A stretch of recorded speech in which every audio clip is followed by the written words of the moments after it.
जहां बिहार विधानसभा चुनाव के लिए चुनाव आयोग आज फाइनल वोटर लिस्ट जारी करने वाला है। बता दें कि एसआईआर प्रक्रिया शुरू होने से पहले राज्य में 7 करोड़ 89 मतदाता थे। वहीं एसआईआर प्रोसेस 25 जून से शुरू हुआ था। 1 अगस्त को जारी वोटर लिस्ट में 7 करोड़ 24 लाख 5,756 वोटर्स के नाम थे और 65,63,000 लोगों के नाम काटे गए थे। उसके बाद एसआईआर प्रोसेस के दौरान 2,17,000 लोगों के नाम कटवाने का आवेदन दिया गया, जबकि 16,93,000 लोगों ने नाम जोड़ने के लिए आवेदन दिए। इनकी जांच के बाद आज मतदाताओं की फाइनल लिस्ट जारी होगी। यह लिस्ट हर विधानसभा के अनुसार जारी की जाएगी। जिन लोगों का नाम आज जारी होने वाली आखिरी वोटर लिस्ट में नहीं होगा, वे उम्मीदवारों के नॉमिनेशन की आखिरी तारीख से 10 दिन पहले तक भी नाम जुड़वाने के लिए आवेदन कर पाएंगे। बता दें कि अब नाम जुड़वाने के लिए आधार कार्ड को भी मान्य कर दिया गया है।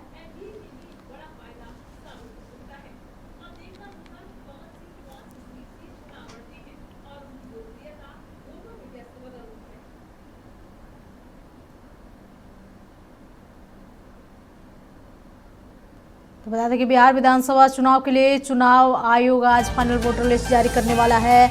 बिहार में एसआईआर प्रक्रिया की बात करें तो बिहार में 25 तारीख को एसआईआर प्रक्रिया की शुरुआत हुई थी। 25 जून को इसकी शुरुआत हुई थी। वहीं इस प्रक्रिया में 7,24,05,776 वोटर्स के नाम थे। एसआईआर प्रक्रिया के दौरान 2,17,000 लोगों ने नाम कटवाने का आवेदन दिया था।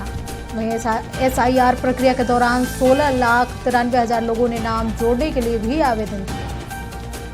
जिनका नाम कट गया है वे अपना नाम जुड़वाने के लिए दे सकते हैं आवेदन। नॉमिनेशन की आखिरी तारीख से 10 दिन पहले तक आवेदन दिया जा सकता है। बिहार में 25 जून 2025 से शुरू हुई थी एसआईआर की प्रक्रिया।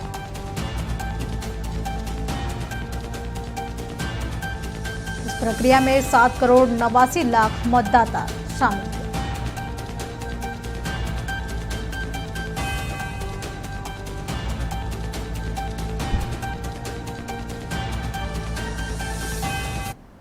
इस खबर पर अधिक जानकारी के लिए हमारे सहयोगी मरगूब आलम हमारे साथ लाइव जुड़े हुए हैं। मरगूब, बिहार विधानसभा चुनाव के लिए चुनाव आयोग आज फाइनल वोटर लिस्ट जारी करने वाली है। आज का दिन बिहार के लिए कितना बड़ा माना जा रहा है?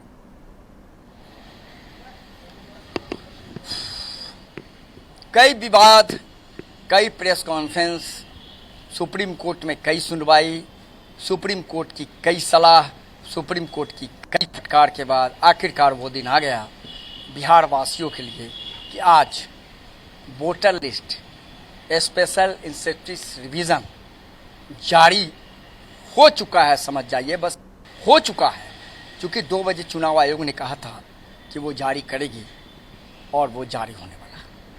अब आप समझिए, इस पूरे मामले में जिस तरीके से पहले दिन से वोटर लिस्ट पुनरीक्षण का काम शुरू हुआ और विवाद हुआ। विवाद ये हुआ कि महागठबंधन ने प्रेस कॉन्फ्रेंस करके कहा पिछड़ा, अति पिछड़ा, दलित, महादलित का वोट काटने, अल्पसंख्यक का वोट काटने की ये पूरी साजिश है।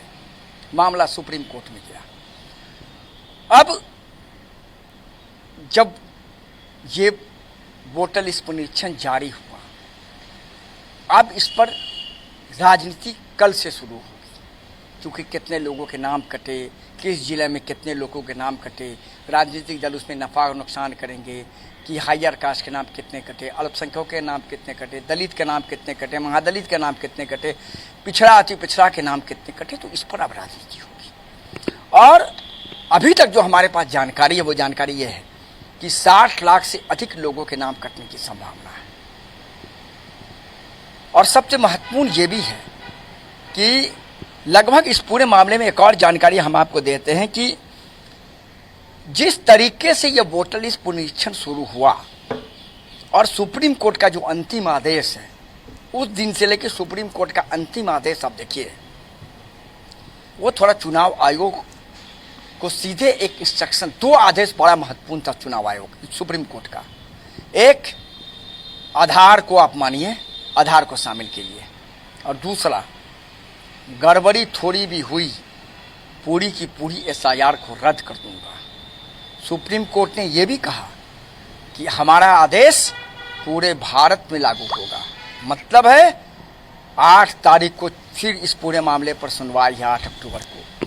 अब देखना है कि वोटर लिस्ट पुनरीक्षण का जब आज जारी हुआ, अब इस पर नफा नुकसान के बाद अब राजनीतिक दलों की क्या प्रतिक्रिया होगी। क्या राजनीतिक दल इस पूरे मामले में फिर सुप्रीम कोर्ट का रुख करेंगे, एक बड़ा सवाल है। और सबसे महत्वपूर्ण यह है कि 25 जून से 25 जुलाई तक वोटर लिस्ट के प्रथम पुनरीक्षण का काम चला। उसके बाद 30 सितंबर को आपको पता होगा कि प्रारूप का घोषणा हुआ। प्रारूप के बाद 1 महीने तक दावा आपत्ति चला और अब आज का दिन आ गया। अब इसमें जो सबसे महत्वपूर्ण है वो यह है कि 7.89 करोड़ मतदाताओं के नाम होने की संभावना है। आप इस चीज को आप ऐसे समझिए अंजना कि ये वोटर लिस्ट पुनरीक्षण विवादों में घिरा ही रहा और अभी भी मैं कह रहा हूं ये सुप्रीम कोर्ट में मामला है। क्या होगा कह पाना मुश्किल है, क्योंकि सुप्रीम कोर्ट का 2 आदेश बहुत खतरनाक है। एक, आधार को इंक्लूड किया गया जी। दूसरा, गड़बड़ी हुई तो पूरी प्रक्रिया को मैं रद्द कर दूंगा। अब इंतजार कीजिए कि राजनीतिक दल इस पूरे वोटर लिस्ट पुनरीक्षण को नफा नुकसान के तौर पर कैसे लेते हैं, कितना लेते हैं। अब पहले वो आकलन करेंगे, कहाँ कहाँ नाम कटा, अल्पसंख्यक का नाम, पिछड़ा का नाम, अति पिछड़ा का नाम, दलित का नाम, महादलित का नाम कहाँ कटा, कैसे कटा। अब स्वाभाविक सी बात है वो अपनी राजनीति करेंगे, लेकिन सत्ता पक्ष का कहना है कि सरकार का कोई रोल नहीं है, जो कुछ करना है चुनाव आयोग को करना है। शिकायत है चुनाव आयोग सुनेगा, शिकायत नहीं है उसे भी चुनाव आयोग देखेगा। तो अंजना अब थोड़ा इंतजार कर लीजिए, हम इंतजार कर रहे हैं रिएक्शन क्या आता है। कल से क्या बिहार की राजनीति में पिछले 2 महीने से जो एसआईआर का मुद्दा पूरा कह सकते हैं कि चक्रव्यूह की तरह चल रहा है, क्या एक बार फिर वो कल से शुरू हो पाएगा। फाइनल लेकिन बड़ा सवाल उठता है कि जिस तरीके से सबकी निगाहें फाइनल वोटर लिस्ट पर टिकी हुई है कि ये फाइनल वोटर लिस्ट आएगा, वहीं विपक्ष भी कहीं ना कहीं विवाद इसको लेकर के खड़ा करेगा ही और सामने विधानसभा चुनाव है। क्या लग रहा है, क्या कुछ असर पड़ेगा आने वाले जो इलेक्शन होने वाले हैं उसके तारीखों में?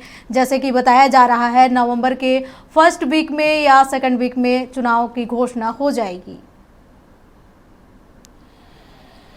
देखिए, राजनीतिक दलों की तो हैसियत नहीं है कि चुनाव की तारीख में कोई परिवर्तन करा ले। सुप्रीम कोर्ट का अगर कोई आदेश होता है तो वो तो मानना पड़ेगा चुनाव आयोग को। लेकिन अब सवाल यह है कि सब कुछ इस बात पर निर्भर करता है कि आकलन कैसे राजनीतिक दल करते हैं, कैसे आकलन के बाद उनकी पहली प्रतिक्रिया आती है। अगर ये प्रतिक्रिया आई कि चुनाव आयोग ने जानबूझकर पिछड़ा, अति पिछड़ा, अल्पसंख्यक, दलित, महादलित के नाम काटे हैं, तो ये विवाद बहुत आगे जाएगा। ये विवाद बहुत आसान नहीं होगा। तब 8 तारीख को माननीय सर्वोच्च न्यायालय में इस पर सुनवाई है और अगर इस पर फिर उस दिन कुछ नया विवाद लेकर के अगर याचिकाकर्ता के वकील, महागठबंधन के वकील पहुंचते हैं तो निश्चित तौर पर उस पर सुप्रीम कोर्ट गौर करेगा। चूंकि सुप्रीम कोर्ट ने कहा है कि कोई विवाद आएगा तो हम उस पर गौर करेंगे। तो अंजना इंतजार करना पड़ेगा, देखना है हो क्या पाता है, किस तरीके से है, वोटर लिस्ट में कितना नाम था, कितने लोगों का नाम कटा और अब कहाँ कहाँ किस जिला में किस किस कम्युनिटी के नाम। चलिए मरहूम, तमाम जानकारी के लिए आपका बहुत बहुत शुक्रिया। तो बता दें कि आज election commission of India voter list का फाइनल लिस्ट जारी करने वाली है। वहीं अब विधानसभा चुनाव की तैयारियों में आयोग जुट चुका है और इस आयोग का फाइनल लिस्ट वोटर लिस्ट जारी होने के बाद देखने वाली बात ये रहेगी कि विपक्ष इस पर क्या कुछ अब सवाल खड़ा कर रहा है।